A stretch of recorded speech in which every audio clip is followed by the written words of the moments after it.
This is Matt Hurt at Obsessive Viewer on Twitter. This is Tiny at Obsessive Tiny on Twitter. And this is ObsessiveViewer.com's The Obsessive Viewer Podcast.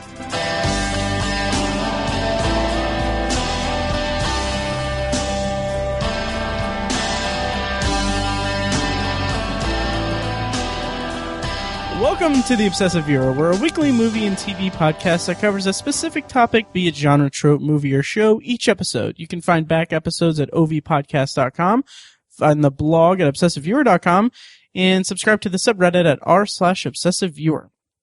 And also, if you're in Indianapolis or going to Starbase Indy, which is a local sci-fi convention here in Indianapolis, this weekend, Thanksgiving weekend, we're going to be there. We're going to be hosting a panel with Mike George of Starbase Indy. It's going to be a summer movie preview panel for the next summer's really big summer movie season. Mm-hmm. Yeah, so if you're at Starbase Indy, that's Sunday, November 29th at 10 a.m. We're going to be having our panel there. And you can hear us and Mike George from Starbase Indy talk about this year's summer movies at last year's panel. That's not confusing at all. In episode 85 of the Obsessive Viewer podcast, to which you are now listening to.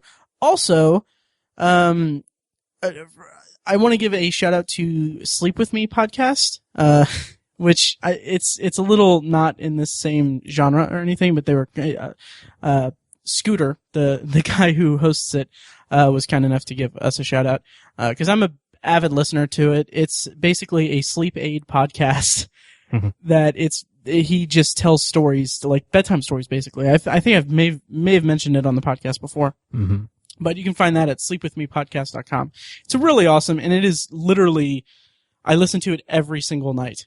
And nice. Yeah, and it's like I can't, it's made it so that I can't go to sleep when it's silent. Like, nice. Yeah, it's really effective. So it's effective, yeah. Yeah, it's funny because he gave a shout out because he was going to, he tweeted me and asked me, by the way, it's at Dearest Scooter on Twitter. He asked me what the, what my links are for the podcasts and everything. And then, that night I listened to the episode and I fell asleep before I got to the actual, reference. So That's I hilarious. assumed that he did, but That's funny. Yeah. But anyway, Tiny, what are we talking about today? Food documentaries. Yes. In honor of Thanksgiving. Yes. Which is the day after tomorrow as of this recording? Yes. Yes. Which hopefully I'm going to get this up tomorrow. Cool. So Wednesday. Anyway, Thanksgiving food documentaries. There are a ton of different food documentaries. So many. And we're going to talk about a lot. Yeah. Oh my God. Yeah, there's a ton. And like, this is kind of an idea that I had kicked around in the back of my head a while ago, but never really got around to, never got around to really pitching it until recently when I was just browsing Hulu and stuff like that. So it's really, there's a lot of different food documentaries, a lot of different kinds of food documentaries. Mm-hmm. We didn't really have a rhyme or reason to picking this one, or to picking the ones that we did. So we're just going to kind of go through a list and bounce off each other. So horrible introduction. Tiny, do you want to get us kicked off with our first food documentary of the episode? I'd be very happy to. The first one we have is probably the most famous on the list. It is Super Size Me from 2004. Written and directed by Morgan Spurlock, who has become semi-famous. Right. Had a TV show on FX for a while. Is it still on? No, I don't think so. I think that I don't know if it was a one season wonder, but I think it only did like one or two seasons. It was, short-lived. Yeah, if I remember correctly, it was called 30 Days, where basically the conceit of it was that he was going to, spend 30 days in a lifestyle that's not his own, to see what it's like, basically. Right. Okay. Basically an offshoot of the idea of Super Size Me. Right, the concept, yeah. Which I think that's one of the strongest suits of Super Size Me. The concept is Morgan Spurlock ate nothing but McDonald's for 30 days straight. Right. And documented the whole thing. And this was 2004, before, like, I think the whole food controversy really took off, that comes up in some of these other documentaries we're going to talk about. But, Yeah, this movie was hugely popular for a documentary.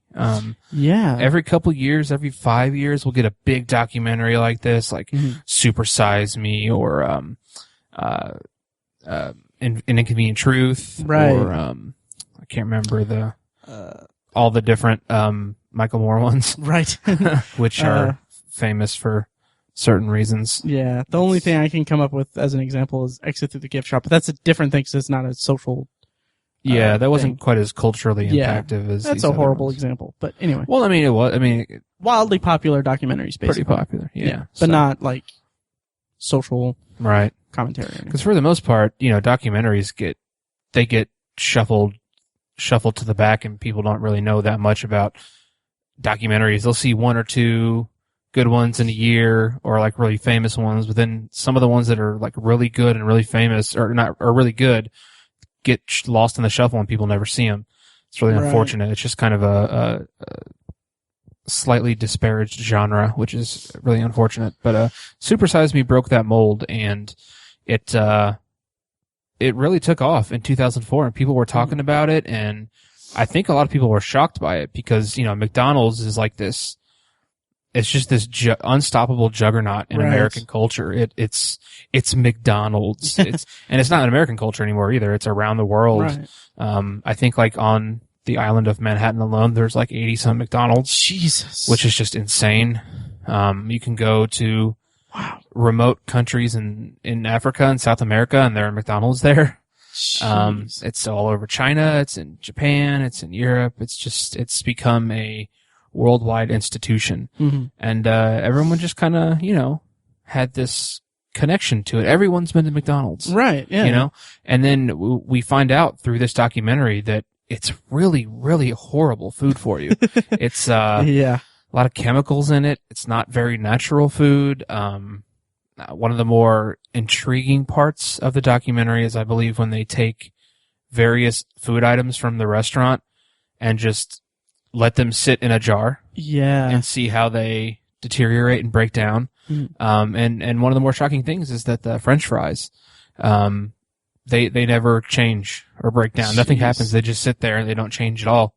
It's because they're artificial. It's not actually potato. It's chemicals and stuff. Mm-hmm. And so through this documentary, there's just a really, really powerful message that I think a lot of people were shocked to learn. Spoiler alert, McDonald's is awful for you. I think Morgan Spurlock ate this food for every meal. He ate nothing but McDonald's. Right. For 30 days, and I think he gained like 25 pounds or something. I think so. And one of the big conceits, or one of the big things about it was also that he not only ate McDonald's food for 1 month, for 3 meals a day every day for 1 month, but anytime they at least in the beginning, anytime the person working like the drive-thru or anything asked if he would want to supersize a meal, he would. Like that was obligated to say yes. Yeah, which that actually ended up like that, like you can, they no longer have supersize right at McDonald's. Yeah. And that's one of the interesting things is about the movie is that it kind of, it's definitely not unfair to McDonald's, but I think people kind of focus on McDonald's, but really it's pretty much all fast food. He could have done the same thing with any other burger place or Taco Bell or KFC or Arby's. It's just, it's all really terrible for you. And unfortunately, or maybe fortunately, McDonald's took a big hit as a result of it. So some people think it's a little unfair in that respect, but, I thought it was a really cool experiment. It's highly empirical. It's not a very scientific experiment. Right. But still, you can't change the fact that that's all he ate, and his health just deteriorated drastically. And I think it's a really cool documentary because the filmmaker is in it. He cannot be less in it. It's like he literally sacrifices his own health to make this point. I think that's what's really shocking about it and why it's such a cool documentary. He's filming something in real time. It's not just a bunch of talking heads talking about something that happened a while ago. Right. You know, this is like something, it's an experiment that's being filmed. So it's really cool and it's really unique in that respect. And I think that's why it stuck out a lot. He's a method documentarian. He is, yeah. That's a good way to put it. Yeah, he's done a couple other things since. Yeah. He did the one movie, I don't recall what it's called, about advertising. Yeah, I think The greatest movie ever sold. Yeah, I think it's called Palmolive Presents the Greatest Movie Ever Sold. And Yeah. if I'm not mistaken, don't quote me on this, but he basically held a, what is it? He held like a contest for someone, for like a company to sponsor the movie. Right. And that's how he got, like, Palmolive was the one that got it. I think that might be his most recent one. Yeah, I think so. But he's done a lot of things. Well, no, he's done a couple shorts and stuff like that. But yeah. He directed the One Direction "This Is Us" documentary. Oh, how did I miss that one?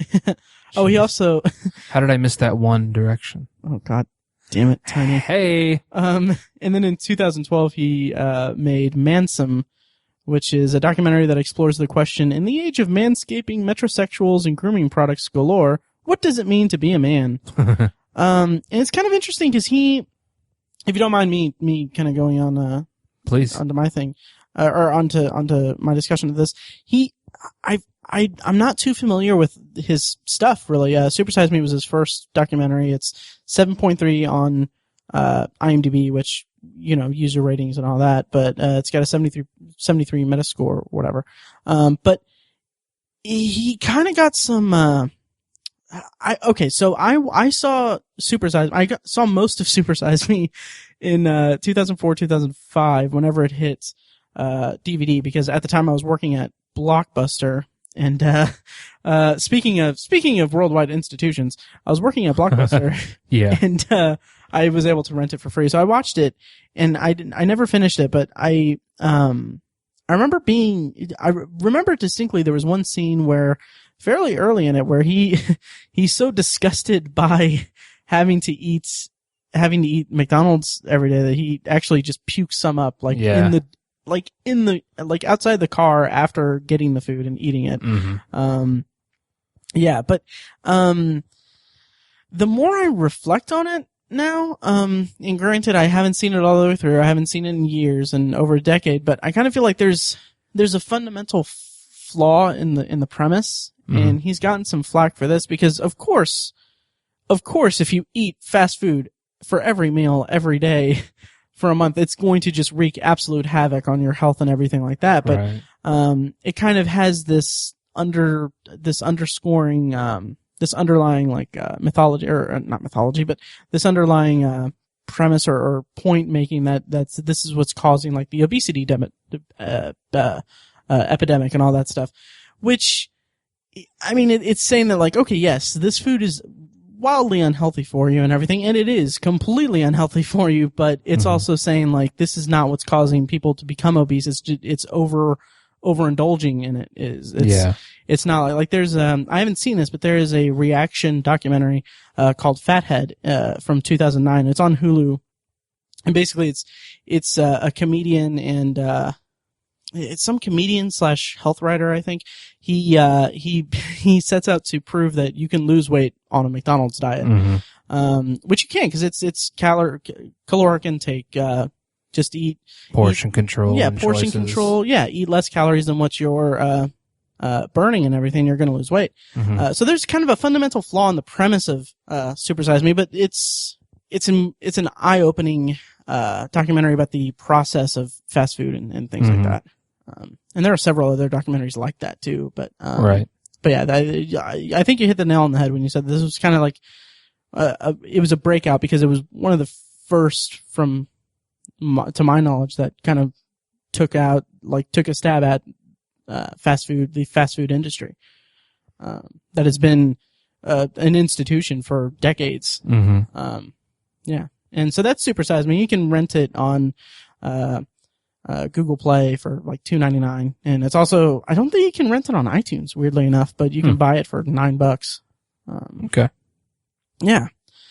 Do we have anything more to say about Super Size Me, or should we move on? It made me hungry. No. I had Wendy's for dinner.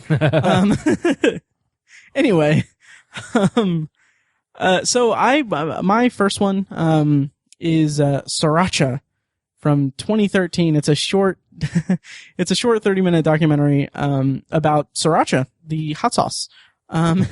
Tiny, how do you feel about Sriracha?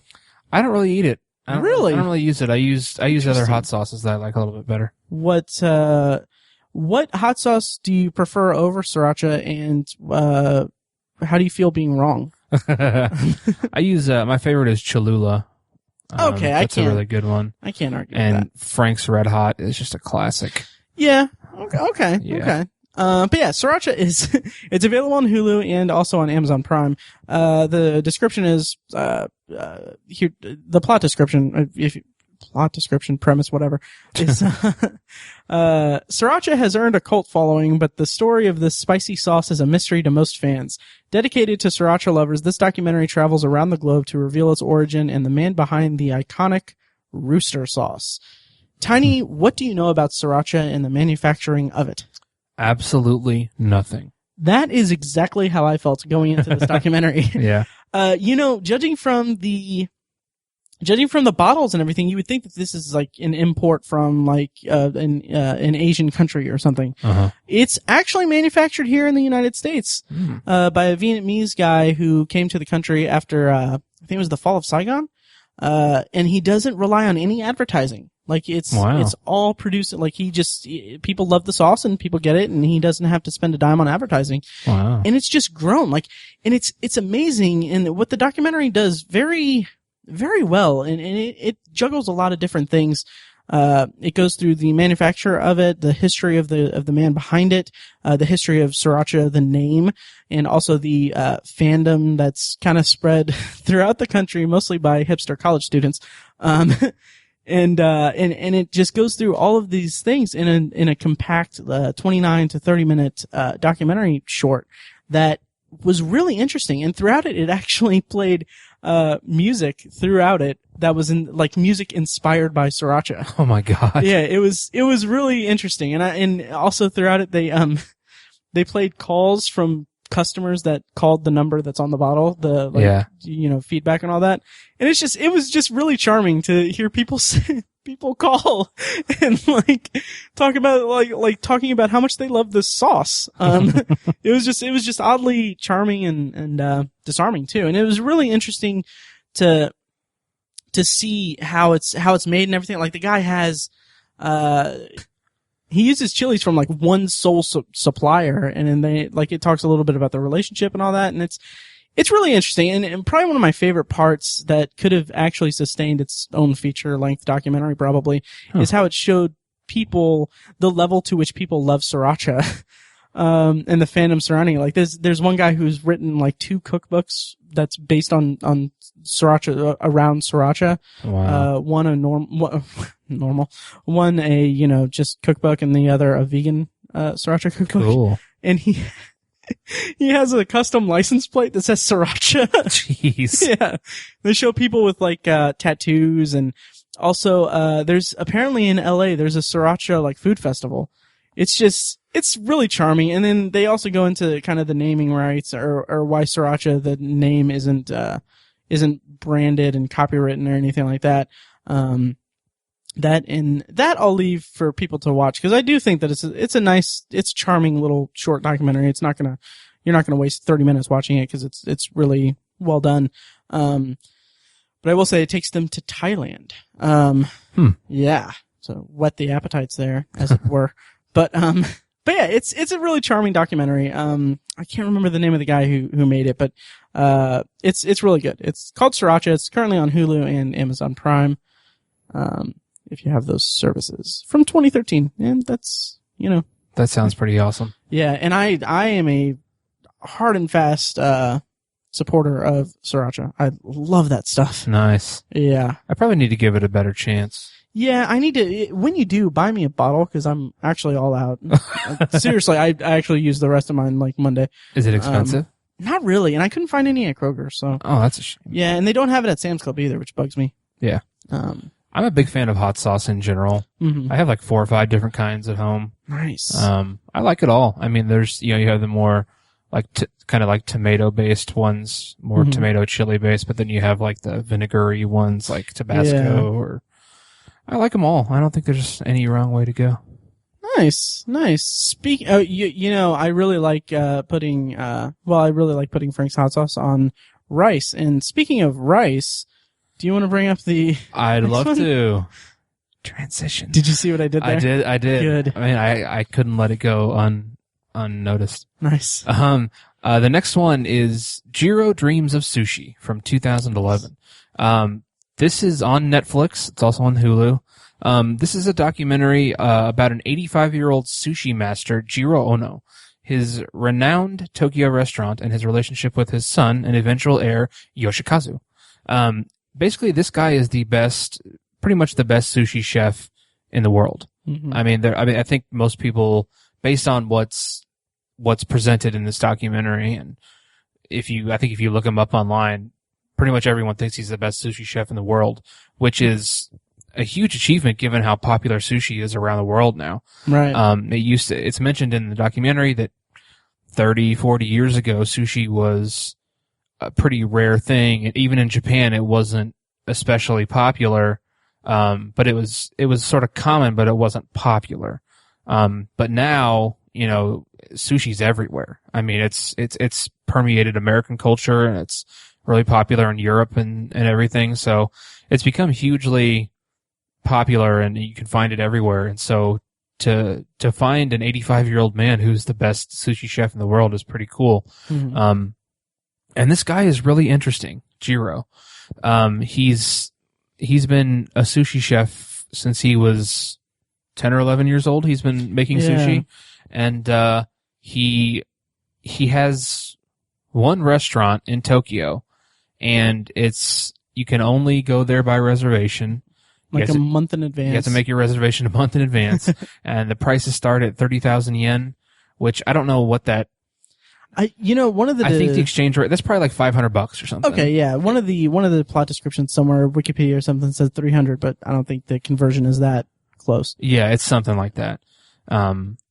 But still, this guy is such a niche part of, it's such a niche restaurant, and he's such a unique chef in that respect. The documentary very, very closely follows this guy and how he basically dedicates almost his entire life to being a sushi chef. He works 7 days a week, every single week. He doesn't like to take time off. Throughout most of his life, he would get up at 5 o'clock in the morning to go to work, and he wouldn't get home till 10 o'clock at night. And I mean, he became the best sushi chef in the world at the expense of being a husband and being a father and having a life, basically. His entire life revolves around cooking rice and slicing fish and putting them together. I mean, it's just really amazing, the dedication of this one man to one thing for his entire life. And the fact that at 85 years old, he's the reigning champ and shows no signs of slowing down. And there's a word that they use that I don't remember what it is. Umami? It's a word for like the kind of the amount of discipline he has, I think. Oh, yeah. I think that's what that was, but yeah. It was really, really impressive. And, like the shots of the sushi, like when he's serving them and stuff, it looks like freaking works of art. It does. And it made me super hungry and super in the mood for sushi, but just the care, the level of care that goes into crafting this little tiny piece of sushi, just looks just incredible. Right. And then also, I really liked how, first of all, I thought that it was a really well made documentary, but it was kind of dull to me. A little bit, yeah. Yeah, like, I kind of, and it's funny because I kind of felt like I felt like the exploration or the, using him as a subject, I kind of wish that it would have explored more about his life and everything like that. But then again, his life is sushi. Right. He doesn't have a very diverse life. Yeah. Like I was like about, 2/4 or 2/3 of the way through, I kind of thought like, we haven't seen him like at home or like what his normal life is or anything. Yeah.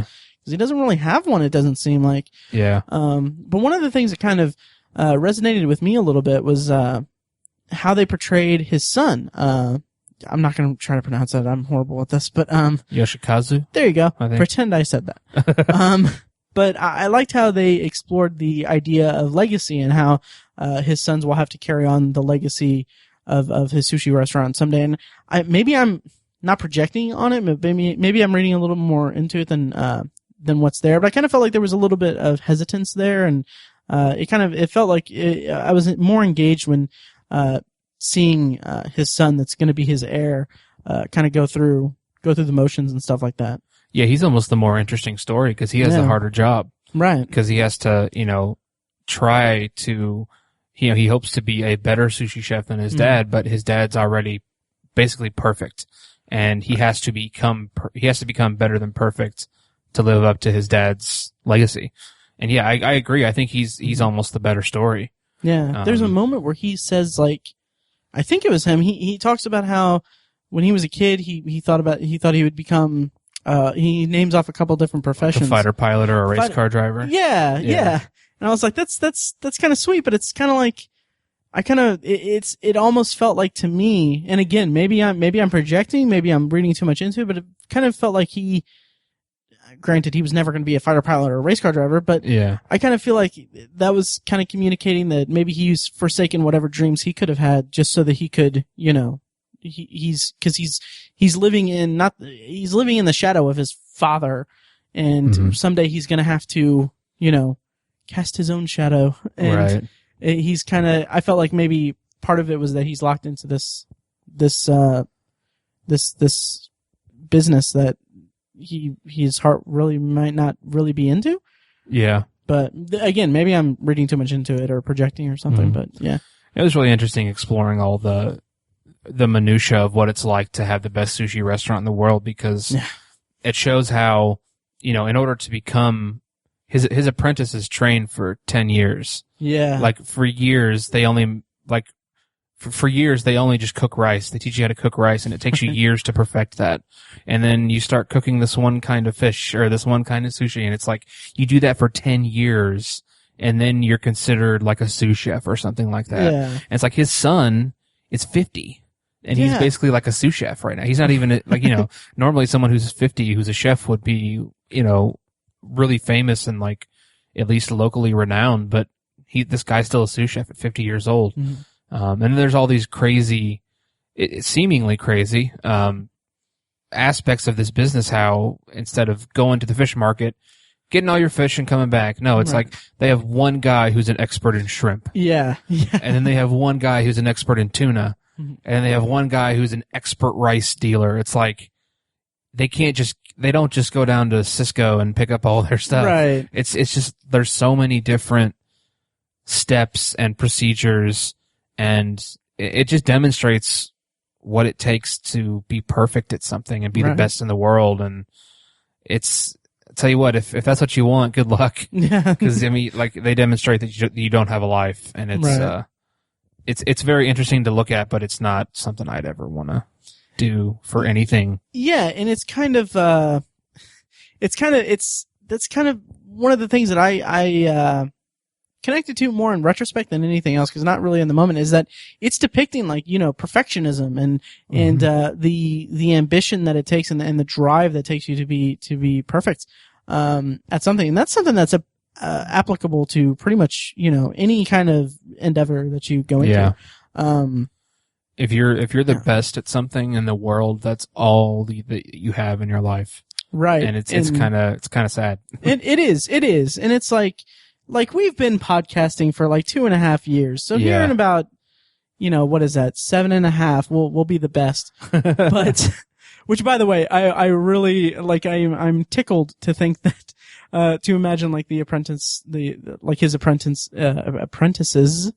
apprentices, like just going on the internet one day and like going to Amazon and seeing like, oh, rice cooker, $30.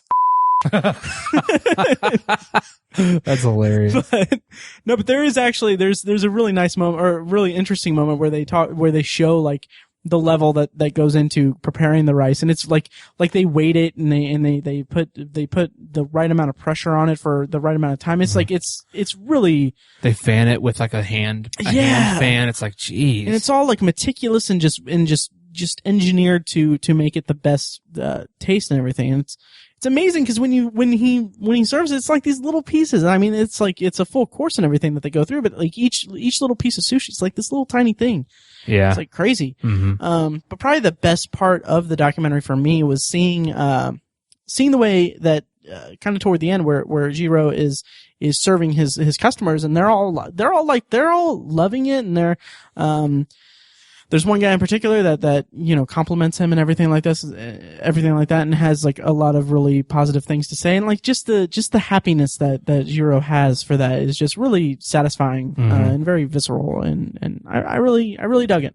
Nice, I liked it too. Yeah, nice. So that's Jiro Dreams of Sushi. So what do we have next? Well, Tiny, what is your favorite Chinese food dish? Probably Szechuan shrimp. Oh, okay. Well, mine is General So's chicken. And currently on Netflix is a documentary from 2014 called The Search for General So. Nice. And the description is, who was General So and why are we eating his chicken? This feature documentary explores the origins and ubiquity of Chinese American food through the story of an iconic and sweet spicy chicken dish. Have you watched this documentary at all? I have not, but Okay. I'd like to.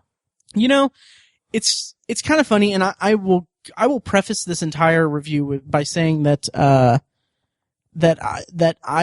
maybe I didn't pay close enough attention to it, and I was really excited to watch this documentary. I really was, but early on it kind of lost me, and it kind of was kind of dull, and I don't know, maybe it's a fault on me as a viewer because maybe I wasn't invested enough in it at an early enough time. But there was a moment where I didn't check out entirely, but I was kind of, waiting out the clock, basically, which is not a way to watch something. Right. But, anyway, but there's some interesting things about it. I think, first of all, the thing that really, interested me the most, and again, this is probably something that I would watch an entire documentary about, is, there's one guy who's used as a reference point, because they're charting the history of Chinese American food.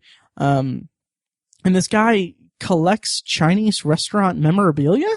Wow, that's weird. Which is a very niche thing to collect. Yeah. And like he has a room that has like boxes filled with stuff, and he uses like oh here's a menu from here's a copy of a menu from 1916 or something like that. That this isn't the original because the original is in very poor condition, but this is a copy of it. Jeez. And you can see that here General So is here, and yeah, he's used as a reference point, but I would definitely watch a documentary about him and other people with super bizarre hobbies. By the way, you're listening to the Obsessive Viewer podcast. But anyway, the documentary is just okay. They go into the history of the real General So, but I wish it was more involved. Like, I would rather have watched a strictly historical documentary about General So and that culture and that history. But this is, I didn't come away from it feeling like they gave me a lot of interesting facts about the man, because it's about food. The documentary is about food, and it kind of only examines General So through the lens of the food made that's so popular in Chinese American Chinese food. Mm-hmm. They go through and they show like random citizens menus and say like, do you guys have General So's here? And then they're like, no, we don't. I don't know what that is. I've never heard of that. So that led me to write in my notes, no one in China knows the So, bro. Which is the dumbest thing I've ever said on this podcast. It actually might be. I really think it might be. Yeah. Wow. Yeah, so I won't spend any more time talking about this. I'm a firm supporter of General So, and I kind of wish that there was a little bit more for me in this documentary. And maybe it's just I would have rather watched a historical documentary about the man and the culture. But Gotcha. yeah. So Tiny, what's next on for you? Next up for me is actually a TV show to switch it up a little bit. Ooh. It's on the History Channel, and it's called American Eats. there's only 15 episodes, and I think it started in 2006. So I don't know what the deal is with it, really, to be honest with you. But looking it up, it doesn't. I think it only ran for one season. Yeah, but I thought it was open ended on IMDb. I don't know. It was, but I think, and then I think they have different, not spin-offs, but they have different like standalone things. I don't know. Okay, gotcha. Well, but anyways, I think I've seen every episode at least a couple times. It's to give you a synopsis. The series examines the history of American cooking and foods. Each episode details the particular food's origins, key innovators, history, and evolution into modern cuisine. The series is subtitled "The Food That Built America" due to its reverence for food's place in American history and its impact on culture. It's on the History Channel, so one of my favorite things is when you take something like, oh, this is a documentary about soccer, and it's mostly history. So you feel like you're getting a documentary about food, but really it's very historical, and you get all these really cool anecdotes and stories from the past. One of my favorite episodes is about potato chips, how those started, and those kind of started because some chef in some restaurant was like short-staffed, and he had a really like famous. I may not be doing this story justice, or I might be misinterpreting or misremembering some of it, but he had potatoes, and he just ended up slicing them really thin and throwing them in a fryer and serving them, and the people thought they were amazing, and so he made it a staple, and it just took off from there, and now it's a billion-dollar industry, just potato chips. And it's just really amazing, all these different stories that get told. I think it's from potato chips where the phrase, you're really scraping the bottom of the barrel here, comes from potato chips, because when they were first widely distributed, they were distributed in wooden barrels. And of course, you'd pop the top, you'd scoop some out, put them in a bag, and sell them to the customer. After a few weeks, when you finally get to the bottom of the barrel, they're all worn out and soggy and gross. And it's just little chips. And so scraping the bottom of the barrel, you're getting the crappy potato chips. So it's just really fun little anecdotes like that really make this show incredible. It's an hour-long show, so, with commercials, it's 42, 43 minutes or something like that. So they really have time to dive into these subjects and hit all of these different stories. Another really good one is pizza, because pizza has been basically stolen from Italians and made into an American thing for the most part. American pizza is very different from Italian pizza. Obviously the Italians brought it to the US, but we've just really made it our own. And that episode is so interesting. It brings us all the way up to pizza rolls and frozen pizza that you get at the grocery store, and how we got to that place. Jeez. It's just such an incredible show. I really love their dedication to talking about how food has become part of American culture. And, some of the most famous stories in America have to do with food. Someone's at a restaurant, something takes place at a restaurant, or it's someone's cooking something and it starts the Chicago Fire of 1920. It's like food is just such a big part of American culture, and this show really explores that, and I love it. It's really fun. Unfortunately, it's not on like Netflix or Hulu or anything like that, but that's like, I totally want to find it and watch it, because holy crap, that sounds amazing. It's really good. That's awesome. Yeah. So I haven't seen any of it, so, They show reruns on the History Channel all the time. Nice. Well, I'm trying to transition. I can't. Something about scraping the bottom of the barrel. Yeah. Actually, speaking of food and interesting or accidental creations of it, I guess. Horrible transition. I watched The Great Chicken Wing Hunt. This sounds awesome. Yeah. It's from 2013. It's a documentary about buffalo wings and the ragtag team that set out to find the perfect one. You can find it now on Hulu. And, it starts out with, basically it's about this guy named Matt Reynolds who grew up in New York, and he kind of, moved to Europe, I think Slovakia, a while ago, and lived there for a long time. And, the documentary is about his trip back with a bunch of his European friends, and they set out on this kind of this challenge, this road trip, this hunt for the perfect or the best chicken wing. And it's really interesting. First of all, it starts out with the history of the wing and why I made that horrible transition that I might cut out. Cause wings used to be discarded. Like completely discarded piece of meat. And then one day it was just made completely by accident or kind of just by accident. Some restaurant owner, had a bag of chicken wings that they were about to throw out, saw had some like cayenne pepper or something like that. And then they were like, hey, why don't we try this? And then an American tradition was born. Wow. And I think that was in the 60s in Buffalo, New York. But anyway, so Matt Reynolds is this guy who's obsessed with wings, like super obsessed with wings. He grew up in New York and he coins like upstate New York as the wing belt.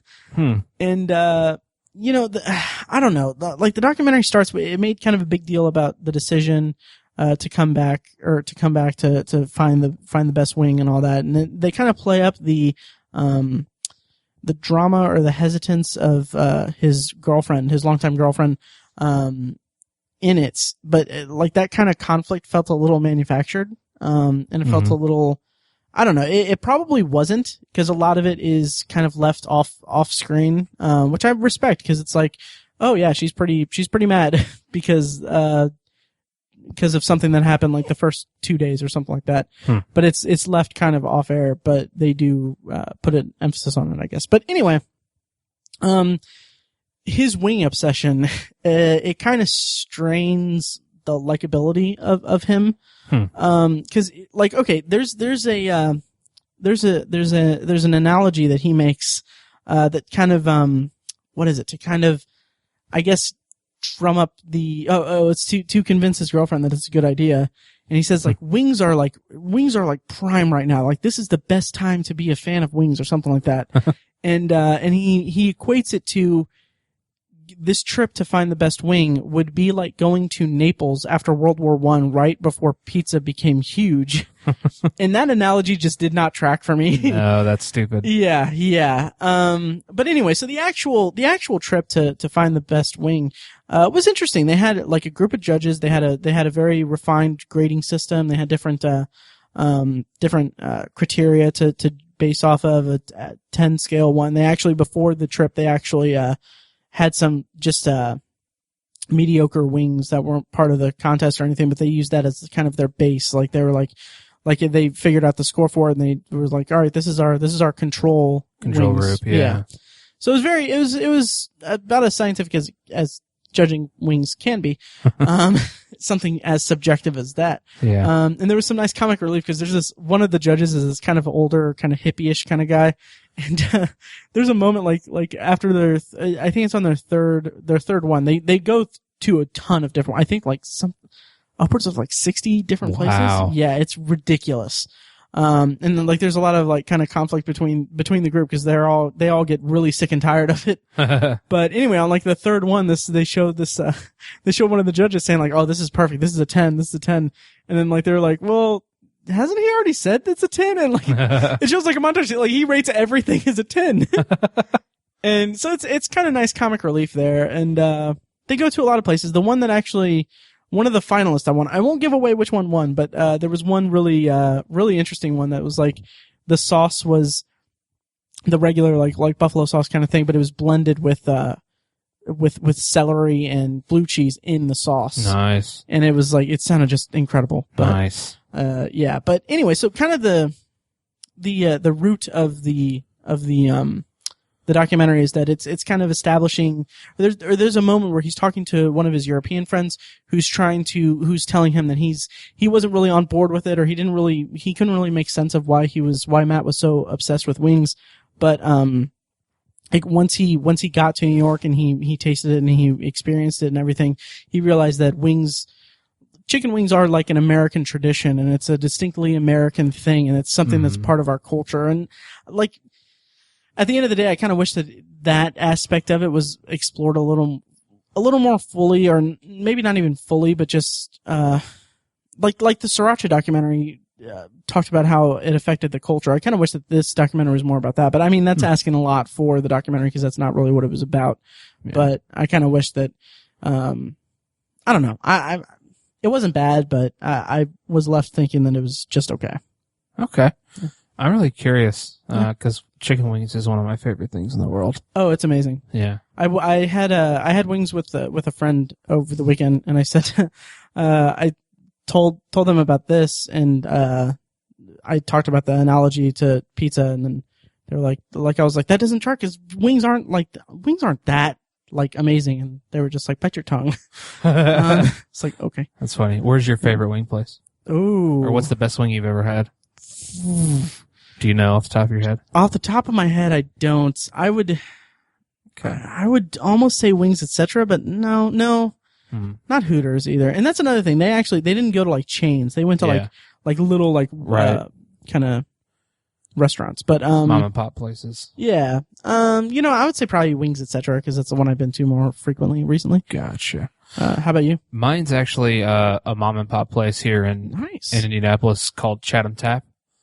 Okay. Yeah, it's kind of like it's on Mass Ave, which is a neighborhood in downtown Indianapolis. Kind of a up and coming, or a very popular nightlife kind of place. My girlfriend used to live on Mass Ave, so we went to those places a lot. And Chatham Tap's like a soccer bar kind of. That's right. Like that, like during the during the World Cup, like there's people out on the street in front of Chatham Tap watching watching the games on like a projector. It's a big deal there, but so it's a really cool place, and they're known for their fish and chips. It's kind of has like a British theme to it, but they make their own house sauce, and they like double fry their wings or something. Oh my God. It was just unbelievable. The first time I tried them, I could eat 50 of them.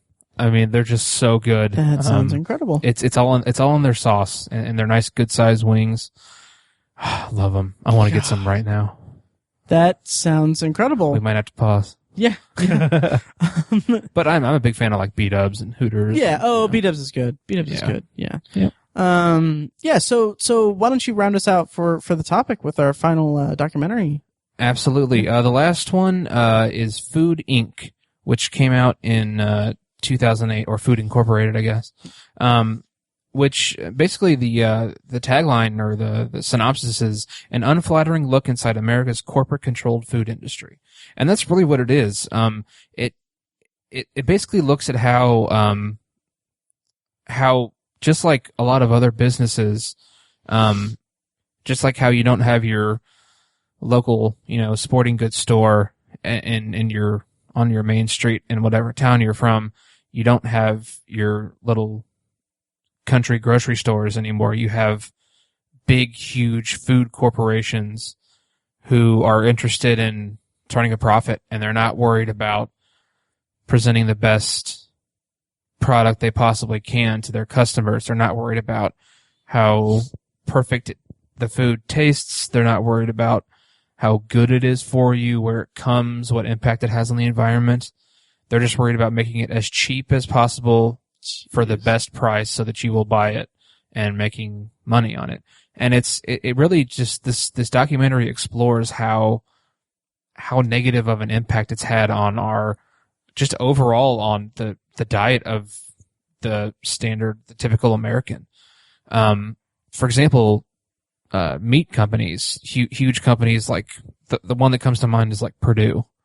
They make mostly poultry and stuff like that, but they have to supply tens of thousands of pieces of chicken every single week to the American public. And so, of course, you're not going to be able to have a chicken that you raise for a year and a half and, make sure it has a nice, healthy lifestyle. And then, at the end of its time, you slaughter it and put it on the table. No, that's not what happens. You hire a biological engineer to change the DNA structure of chickens so that they mature in 6 months instead of 12.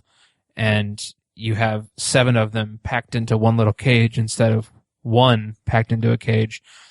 It's all about the industrialization of the food food industry in the United States. It's really kind of disturbing. One of the more famous parts of the movie is where they actually take cameras into a modern a slaughterhouse, a beef slaughterhouse, which has turned into a very disturbing process. The cows are strung up by their legs, and their brains get sucked out, and then you have these grossly underpaid employees who just with hand knives and stuff just carve up this carcass and send it down the conveyor belt, and they're just surrounded by flesh and blood and skin just all day long. Seems like such a horrible working condition. So it's not only horrible for the creatures that are being slaughtered in an industrial way, it's terrible for the people who work there, because they have to do this awful stuff and deal with, they have to deal with gross, rotting flesh, the stuff that we don't eat from the animals, and they get paid terrible wages, and they have terrible hours, and it just explores all these awful practices that the companies have gotten into. I know there's a part of it where they talk about how things that are sweet, candy bars and soda and anything sweet, basically, it used to be it was made sweet with sugar, traditional sugar, refined or pure sugar. But now, as a result of agricultural changes over the past half century or so, most things that are sweet are sweetened by high fructose corn syrup, right? Which is a form of sugar, but you have to go through a ton of chemical processes and a huge, ridiculous, like Heisenberg style chemistry set to get. It's technically natural sugar, but it's not something that we were designed to, that the human body was designed to process on a regular basis. Soda and pop, whatever you want to call it, has become so ubiquitous across this country. We just think, well, every restaurant has Coca-Cola. It can't be that bad for you. But really, soda is just liquid candy. Right. That's what it is. We think of it as just a typical drink, but it's not. And it just shows how this documentary demonstrates how everything is just escalated to the point where it's about making things as industrialized and as streamlined and as profitable as possible. It has nothing to do with health or quality or taste. It's a very scathing look at this industry. And most of us don't even really realize it. Right. So yeah, it was a very, depressing thing to look at, but, as a result of it and some other documentaries and some other books and this whole culture that's coming around, where there's a lot of, there's the whole, like Whole Foods, trend that's taken off, and organic foods like and stuff like that. Which I think is a good thing. It's kind of good. We should all be more wary of our diets, but, so it's caused a good controversy. But it's hard to watch parts of it. It's a really well done documentary. I haven't watched it since it came out. It came out in 2008, so it's been a while, but I remember being pretty affected by it. Again, I had Wendy's for dinner. I had Taco Bell, so nice. Not nice. And that's interesting, because we're in our late 20s now, and it's it's you can't take care of yourselves, guys. Right. It's really tough, and I feel like that would kind of scare the crap out of me. Yeah. The documentary, which is available on Netflix and Hulu right now. It is good. Yes. Yeah. So that does it for our topic, but I do want to kind of spotlight some other food documentaries that that are available and that are out there now. Because we came up with a master list of different food documentaries, and I watched as many as I could, but I couldn't watch all of them. The first one, I'll run through this list fairly quickly, but the first one that I'm kind of bummed that I didn't get a chance to watch because it sounds really interesting. It's called Candyman. It's the story of the rise and fall of David Klein, the man who invented Jelly Belly jelly beans. It's available. It's available on Hulu and Amazon Prime. I love how it says the rise and fall. Yes. Then there's Chef's Table, which is a Netflix like exclusive documentary series that goes inside the lives and kitchens of 6 of the world's most renowned international chefs. Each episode focuses on a single chef and their unique look at their their unique look at their lives, talents, and passion for their piece of culinary heaven. That's available on Netflix. And then in a similar vein, there's Spinning Plates from 2012 that's also available on Netflix. It's about 3 unique restaurants and their respective owners, which makes me think that we should like follow up this episode somewhere down the line with like documentaries about the restaurant industry. Nice. That would be interesting. Yeah. And then there's also Beer Wars about, that's a great documentary. Is it? Nice. Yeah. I'm a big fan of beer. So. Yep. Yeah, that's about like the craft beer industry, is it? Yeah. Okay. And how it's threatening it's threatening big beer, if you will. Yeah. Nice. I like Sun King beer, but. Me too. Yeah. Anyway, that's available on Hulu. Then Tapped, also available on Hulu, is about the bottled water industry. Did you ever see that one? I didn't, but I have it in my queue. Nice. This one I was really interested in, but I didn't get around to. It's called I'm Not Nuts, Living with Food Allergies. It's on Hulu, and it sounds interesting. Then there's Food Matters, available on Netflix and Amazon Prime. It examines how the food we eat can help or hurt our health. Help or not hurt our health. I'm so sorry. This next one, and then I promise I'm almost done, then we can go to Potpourri. This next one is called Hungry, and I think that this might come up in a future topic that we're going to discuss at some point. Spoiler alert, it's alternative sports movies. But this is about, the jaw-dropping exploits of several, competitive eaters. And it sounds like, kind of sounds like the documentary King of Kong, but for food, like competitive food eating kind of thing. It's available on Hulu and Amazon Prime. It's called Hungry. And then finally, there's Vegucated, which is on Netflix, Hulu, and Amazon Prime. It's a guerrilla-style documentary that follows 3 meat and cheese-loving New Yorkers who agree to adopt a vegan diet for 6 weeks. Wow. Which, yeah. I'd rather die. Yeah, in another life, I knew a vegan person. Yeah. And, I like, what is it called? There's a place there's a restaurant, called, it's like a sports bar. Not sports bar, but it's a bar in, Broad Ripple.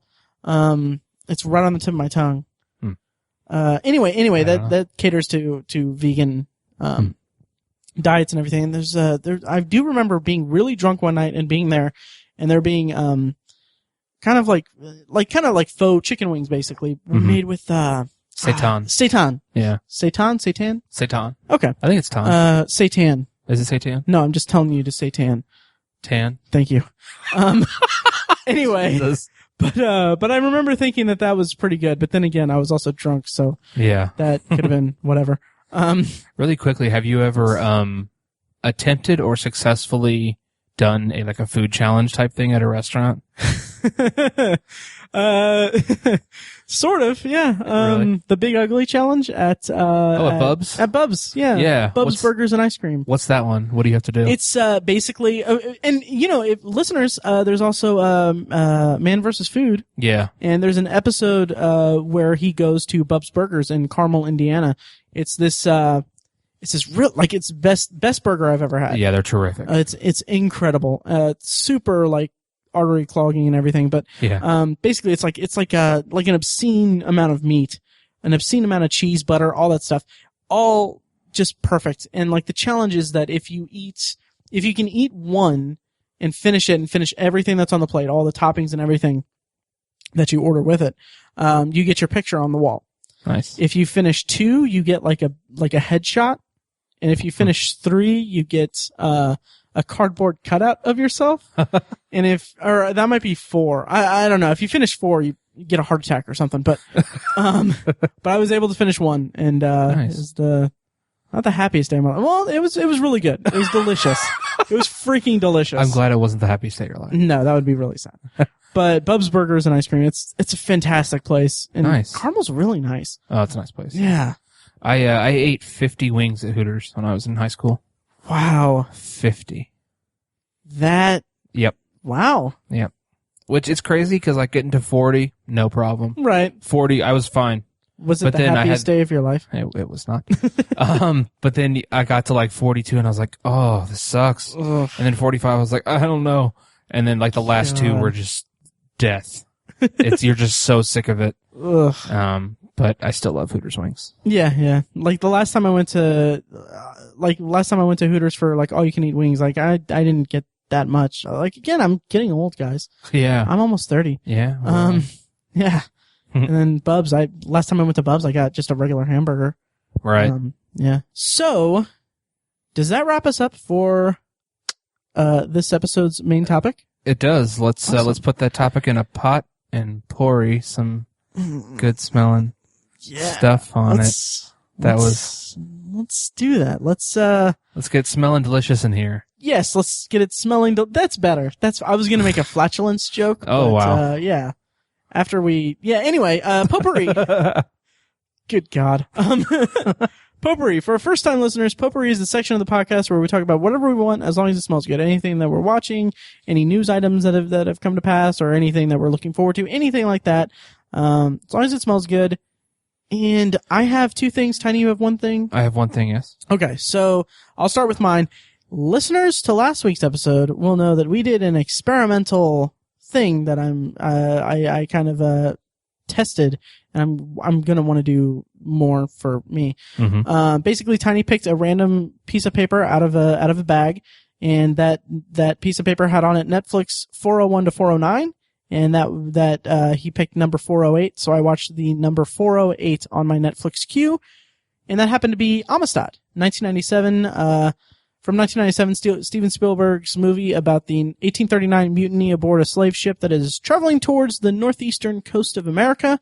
And much of the story involves a courtroom drama about the free man who led the revolt. And nice. Yeah, so I watched that a couple days ago. Couple quick things.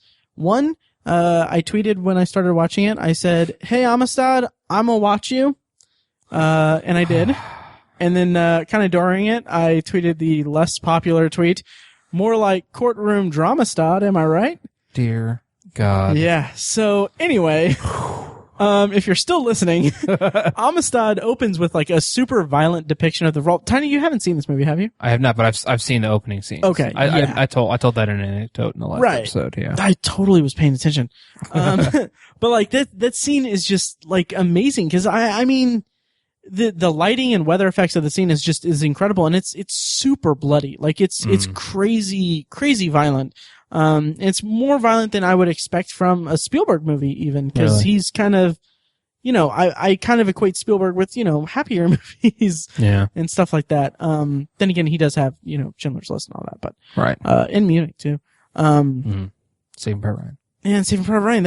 And I would kind of compare it a little bit to Saving Private Ryan. And not to that scale per se, but just the kind of flashes of violence. It did remind me of Saving Private Ryan a little bit. Interesting. Yeah. And, my notes are kind of scattered here, but, the focus of the movie is on the court case, and what was most interesting to me about it was that the court case is the focus of it is Matthew McConaughey's character, who he's like kind of an underdog, unproven. I think he's like a real estate attorney, and he's taking the case and everything, and he does fine. He does really well. And kind of later in the movie, I kind of noticed that it was almost like he was attempting an accent, but he has that thick drawl that it was hard to. It was kind of like. He's so from Texas. Yes. Yeah. Yes. It was like, I wrote in my notes, he's testing an accent and he's just shy of successful, which is probably a dickish thing to say about him, but he has an Oscar. He's fine. Yeah. So, also worth mentioning that Chiwetel Ejiofor, this is his first role. Nice. And, he acts as kind of a translator between Maddie Mac and, Jaimin Hunsu. Jaimin Hunsu? Jaimin Hunsu, yes. Yeah. Which he's spectacular in this movie. He's a great actor. Jaimin, Hunsu, I'm sorry. Anyway, he's phenomenal. And I remember seeing him in like Gladiator in the late 90s, and he'd pop up in movies every now and then. But I feel like he was also in Blood Diamond? Blood Diamond, yeah. But I feel Oscar nomination for that. There you go. Yeah. And I kind of feel like he should have had more. I feel like his career should be bigger because he's an amazing actor. And there's one moment where, and this isn't really spoilers, but he is basically the entire case surrounding the ownership of these slaves on the ship, basically. Cause I can't remember the specifics, but it's basically, they're treating them as livestock for a good portion of it, it's just really terrible. Absolutely just horrendous. And so the case is kind of surrounding that, and I think there's more to it, but I'm abbreviating it here. But there's a moment where Jimon Honsu's he stands up and he doesn't speak any English or anything, but he's picked up a little bit through the course of the trial, and he just yells, "Give us free, give us free, give us free," and it's like just such an impactful moment in the film, and I absolutely just thought it was handled spectacularly well. Nice. It gave me chills. And then there's Morgan Freeman is in this movie. He's kind of, I don't even remember really what, I just watched this a couple days ago, and it didn't really stick with me that much, but he, as soon as he started talking, I just thought, he elevates everything. His voice is so perfect. He has such a presence to him. He does. And Anthony Hopkins is in it as John Quincy Adams, which he has a really incredible speech at the end of the movie that apparently he did in one take, wow. Which is just astonishing. It's like a 7-page monologue, basically. But the movie overall was really good, with strong performances and impressive production design and all that. But I wouldn't say it's my favorite Spielberg movie, to be honest. I thought the plot was a little, not necessarily hard to follow, but I felt like the pacing was just a bit off. It kind of felt a little long. It's a 2.5-hour movie, but it reaches a point with about an hour left in it that I felt like this is kind of the natural ending point of the movie. Yeah. But there's an hour left in this thing. Wow. And it kind of got a little tedious. But I will say that there's a subplot involving one of the, I feel weird calling them slaves because they're not technically slaves, because they were taken, and they were on a slave ship taken from Africa, and they were on their way to America to be slave traded. But anyway, one of the guys discovers Jesus, which is it felt a little weird, but he's basically one of the, not protesters, but one of the people, Bible thumpers, as they're walking into the courtroom, they're showing them the Bible, saying learn Jesus and all that. And he just takes it as if he's supposed to take it, and he just takes it and he just carries it with him, not That's thinking awesome. that they're offering it to him. But he's reading it, and he's not reading it because he doesn't speak English, but he's seeing the pictures and everything. He's putting together, it's a little bit of a stretch, but he's putting together the story of Christ. Huh. And there's after he's telling the other people there, he's telling them his version of what's going on from what he can tell from the pictures. And then afterwards, as they're approaching the courthouse on the day of the verdict, there's this, it's an incredible shot, because it's basically from his point of view from the street as he's walking toward the courthouse, all in a big group. He looks up and he sees behind the building, he sees a ship that's coming into port, and there's no sails on it. And the imagery of it is that there's 3 posts, and it's all it's crosses. Mm-hmm. So it's 3 crosses as he's walking in, and it's after he's talking about the crucifixion of Jesus.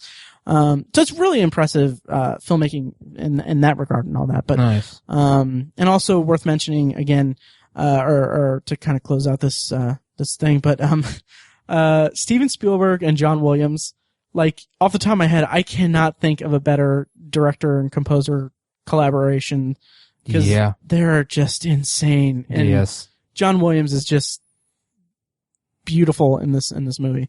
Nice. He's a good looking man. Yeah, well, Yeah, so so that's Amistad. It's on Netflix. It's number 4. It was number 408 on my queue, but not anymore. And once again, I really enjoyed doing that, and I think we're going to do more Nice. with that. But yeah, again, really good. Not my favorite Steven Spielberg movie, but impressive overall. So, yes, Tiny, what do you got for Potpourri? Well, I'm gonna stop you there and talk about my potpourri. That's better than both of my jokes, you bastard. I'm gonna let you finish. No, I really don't have a really deep topic this time, but there was some news. Hey guys, sorry to cut into this episode, but just wanted to give you a warning ahead of time that Tiny's potpourri section in this episode spoils the season 5 finale of Game of Thrones. So if you're not caught up with it, skip ahead to about an hour and 18 minutes into the podcast, or check the show notes for more exact timestamps there. Thank you. Yeah, some news announced yesterday, being the 23rd of November, I believe. Yes. Is that when it came out? Sure. There was yes. Yeah, it's about the 6th season of Game of Thrones. HBO released the first poster, advertising poster for it. And spoiler alert, if you have not finished the 5th season of Game of Thrones, should we keep it vague? Just in terms of like saying that I don't think we can. I think we can. I think we can. There's at the end of the previous season, there was an event that the internet kind of ran with after it aired. Yes. Saying that not questioning the finality of it. And then the first teaser poster for it showed the subject of this thing. So the end of season 5. Okay, go ahead. Jon Snow God damn it. gets betrayed by the Brothers of the Night Watch and they stab him to death. Yes. That's what it looks like happens. And that is the closing scene of the 5th season. And ever since it happened, people have been up in arms. Is he really dead? Is he coming back? Oh my God, he's so hot. That's what people have been talking about in regards to Game of Thrones for the Ad last... nauseum. Yes, just nonstop. And it's really kind of annoying. And so I think maybe as a middle finger or something, HBO's first poster is just Jon Snow. And he looks like he's perfectly alive, except he has blood on his face. Yeah. So it's like, I mean, and there's even people who are like, well, is he really alive in the picture? Is he actually standing up or is he laying down? It's like, Jesus, people, he's a character in a show. And yeah, people are just dissecting this very simple poster. Mm-hmm. It just says April. And then I think underneath it says, I don't even think it says Game of Thrones. I don't think it does either. I think it just says April, HBO. Yeah. And then it's just a picture of Jon Snow. It feels so, I don't know. I honestly don't know. It's so irritating to me because the second that finale aired, it was like, and we did a bonus episode about the 5th season. You can check it out. I don't have the number offhand, but, it's in the feed. So the second that happened, from the word go, people were obsessing over like, oh, does that mean, I think he's gonna come back to life. I think that it's gonna be okay, or maybe not. And dissecting like, oh, Kit Harington is, he was seen in an airport, and that means he's going to film it. And I'm like, this embodies why I kind of hate the internet for a little bit. Thank you for downloading the obsessive viewer from the internet. But it's like the internet culture of needing, or like our need for information. Yeah. At the cost of art and of presentation of entertainment is so ridiculous. And we can go into a tangent about Star Wars also. Yeah. Because holy crap. Yeah. But that's probably worse than Game of Thrones. Yeah. Oh, so much worse. Yeah. So much worse. But yeah, did you offhand, did you see with the big news item that a lot of reputable news sources posted about Star Wars today? No. J.J. Abrams was on Jimmy Kimmel last night. Okay. And there was a bit, like a comedy bit, where Kimmel says, I need to get some information about Star Wars from you. So what can you tell me is the first word spoken in the movie? The first spoken word of dialogue in the movie. And then J.J. Abrams says, okay, it's this. And news sites published it as news. Like, this is the first word spoken in Star Wars, The Force Awakens. And I was like, you seriously? I'm going to have a meltdown. I'm going to have a meltdown. Wow. Yeah. So anyway, Jon Snow, what did you think of that poster? I think it was just HBO's trying to stir up controversy. Nice. That's all it is. They're just trying to stir up controverscy, get Game of Thrones back in the news before it comes back on the air, which isn't even going to happen until April. Ironically, It's 6 months away, which is kind of stupid. I don't know. I think they're just trying to make sure the show is still culturally relevant, even though they're delaying the start of the next season. So I think that's all it is. But of course, the internet went crazy when the poster was released. But I do think it's kind of interesting. He's in the season somehow. He's got to be. He's got to be. Whether it's just they come in right as he's dying, and he dies in the first episode. I don't know. Who knows? But clearly he's going to be in it, and I'm sort of curious to see what happens. Right, and not to retread the past episode where we discussed it, but one of my big issues with the season 5 finale was that it felt so like that scene at the end of the season did not impact me nearly as much as the entire world, because I felt like, not the entire world, but like the most fervent fans that are debating it and everything, because I was like, to me it's kind of a foregone conclusion that that he's, they're going to resurrect him or something, because he's literally, there is no one left in that subplot, in that location, that is worth a damn story-wise. And obviously they're setting it up to where they're going to bring him back and all that.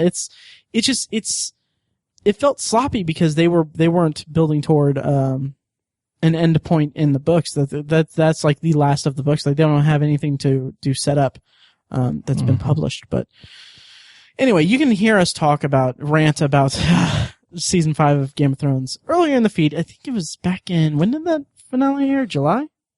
Maybe. June. It was June. Back in June. Yeah. So yeah, that happened. Yeah, it did. It did. It did. But Tiny, do you know what the back of Kylo Ren's, that's the name, Kylo Ren's helmet may say about the movie? Nothing. Yeah, exactly. Nothing. Oh, and did you know that there's also a, oh god, this is such a tangent. I'm sorry. Did you know that there is a YouTube video that is all the footage from The Force Awakens in chronological order? Oh my god. No one's seen the movie. And somehow it's in chronological order from the place of the movie. And I'm, like, I loved seeing the tweet from a reputable, like, news source, and like seeing the reply saying like, oh, I hear in about a month they're going to have like 2 hours worth of new footage too. Just like as a joke. That's such a non-story that like here in a month they're going to have the full movie. Yeah. But yeah, anyway, so the internet, it bothers me. It's frustrating. But do you know what doesn't bother me about the internet? What's that?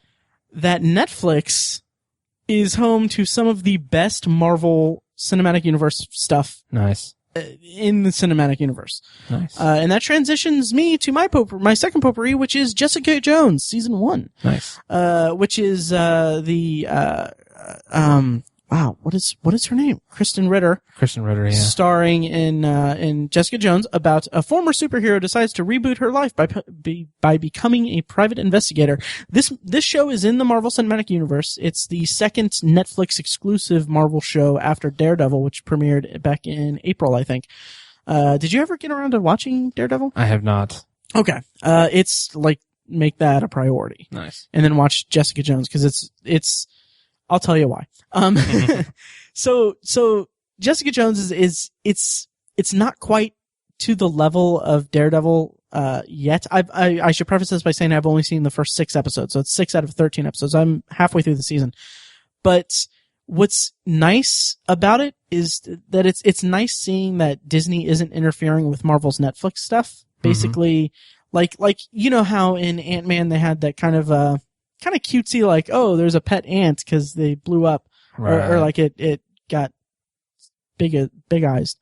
I don't know the word. Enlarged. Anthropomorphized? No. Kind of a enlarged. Enlarged. There you go. Enlarged, and then like there's a little bit at the end where they're feeding it table scraps and stuff. Oh, okay, yeah. Yeah, and then like even to a bigger extent in Iron Man 3, he has a kid's sidekick. It kind of felt very Disney, to an extent, but there's none of that in the Netflix shows because. Nice. I mean, both Jessica Jones and Daredevil are just bloody and super dark and awesome.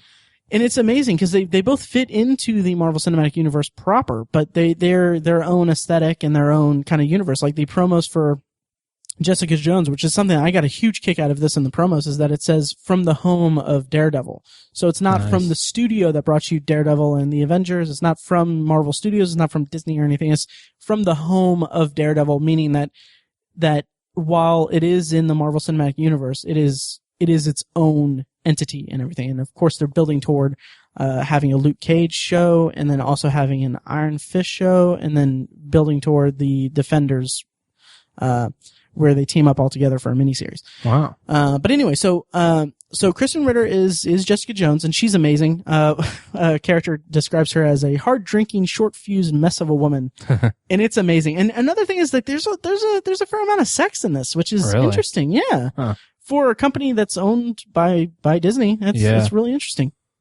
And then also probably the most interesting part is David Tennant plays the villain. Nice. And the villain is this guy Kilgrave, who has power to control people's minds. And it's freaking terrifying. He's menacing. It's amazing. Like, if you think about it, like, you have the ability to control anyone's minds. Like, it breeds such a paranoia in the story and such a just deep-seated fear in the characters and just like uncertainty of it. Like the stuff that he makes people do, it's like, it's kind of underplayed a little bit, but there's flashes where people do things and they see the aftermath of things that people do. And it's just incredibly just engaging and creepy and unsettling. Wow. Yeah. And through the first like handful of episodes, there's a really interesting, like, kind of unseen monster angle, because it's like, you don't know who's under Kilgrave's control. You don't even see Kilgrave that much. It's just, you know that he's there and there's stuff going on that you don't know. It's just a very paranoia based, fear and it's done incredibly well. Wow. Yeah. And, but I will say that he's not quite as well developed in the 6 episodes as, Wilson Fisk was in Daredevil, played by Vincent D'Onofrio, because, I mean, Daredevil, like, it's the best villain depiction I've seen in any of the Marvel Cinematic Universe. Wow. Anything.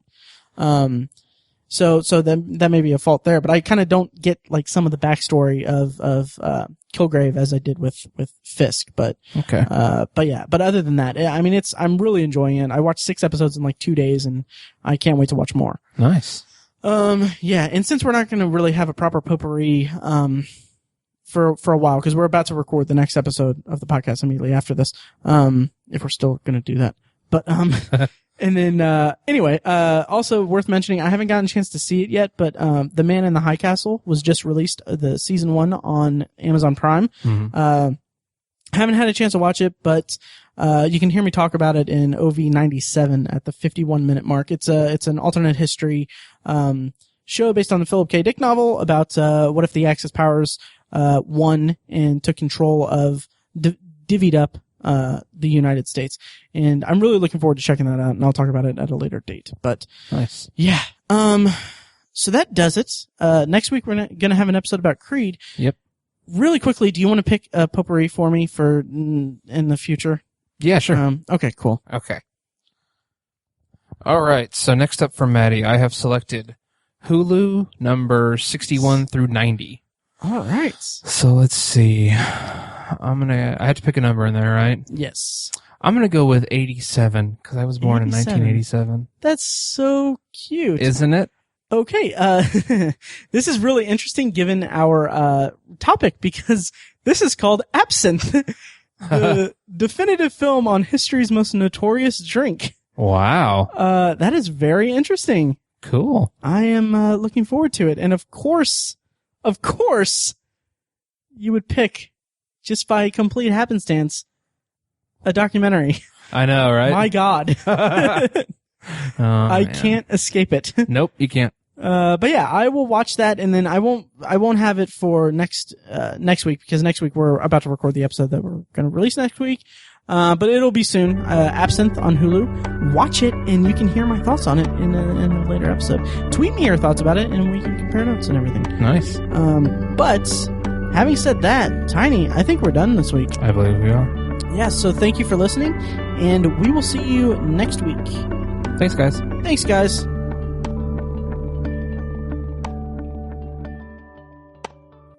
I almost laughed for a second because when you did that, your foot like went in rhythm with your words.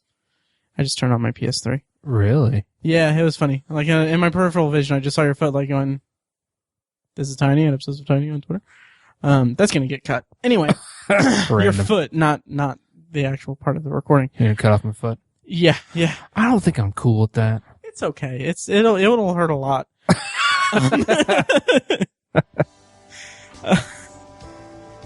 Thank you for listening to The Obsessive Viewer, presented by ObsessiveViewer.com. You can find more of our episodes at ovpodcast.com, and you can subscribe to the show on iTunes, Stitcher, or your preferred podcast app. The Obsessive Viewer's theme song is An Eclipse of Events and is provided by Loudlike from their EP Mistakes We Must Make. You can find that and more great music from them on iTunes and like their Facebook page at facebook.com/loudlikemusic. Any and all feedback on the podcast is encouraged. You can email the hosts individually at Matt, Tiny, or Mike at ObsessiveViewer.com, or send an email to the podcast in general at podcast@ObsessiveViewer.com. Check out the Obsessive Viewer blog at ObsessiveViewer.com, where we post movie and TV reviews and the occasional editorial about the business of entertainment. You can also like us on Facebook at facebook.com/TheObsessiveViewer and follow us on Twitter at ObsessiveViewer, at ObsessiveTiny, and at IamMikeWhite.